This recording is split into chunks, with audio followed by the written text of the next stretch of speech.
തൊഴിലാളി വിരുദ്ധ നിയമങ്ങൾ പാസ്സാക്കുന്നതിന് വേണ്ടിയുള്ള ജാഗ്രതയാണ് കേന്ദ്ര ഗവൺമെന്റിനെ സംബന്ധിച്ചിടത്തോളം ഉള്ളത്. കേരളത്തിൽ തൊഴിലാളി വിരുദ്ധ നിലപാട് സ്വീകരിക്കുന്ന തൊഴിൽ നിയമങ്ങൾ നടപ്പിലാക്കുന്ന പ്രശ്നമേ ഇല്ല എന്നുള്ള കാര്യം തൊഴിൽ മന്ത്രി എന്നുള്ള നിലയിൽ ഞാൻ വ്യക്തമാക്കിയിട്ടുണ്ട്.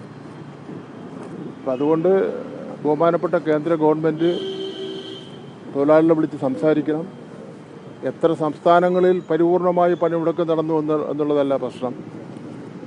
തൊഴിലാളികൾ ഉന്നയിക്കപ്പെട്ടിരിക്കുന്ന പ്രശ്നത്തിൽ അതിൽ എത്രമാത്രം കഴമ്പുണ്ട്, എത്രമാത്രം പ്രാധാന്യമുണ്ട്, എത്രമാത്രം ആവശ്യങ്ങൾ അതിലടങ്ങിയിരിക്കുന്നു എന്നുള്ളതാണ് കേന്ദ്ര ഗവൺമെൻറ് മനസ്സിലാക്കേണ്ടത്.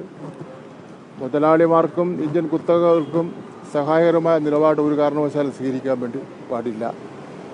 ലോകത്തെമ്പാടും നടന്നിട്ടുള്ള തൊഴിലാളി വർഗത്തിൻ്റെ ചരിത്രം നോക്കിയാൽ, ചിക്കാഗോ മുതൽ ഉള്ള ചരിത്രം നോക്കിയാൽ തൊഴിലാളികൾ സമരം ചെയ്താണ് അവരുടെ അവകാശങ്ങൾ നേടിയെടുത്തിട്ടുള്ളത്.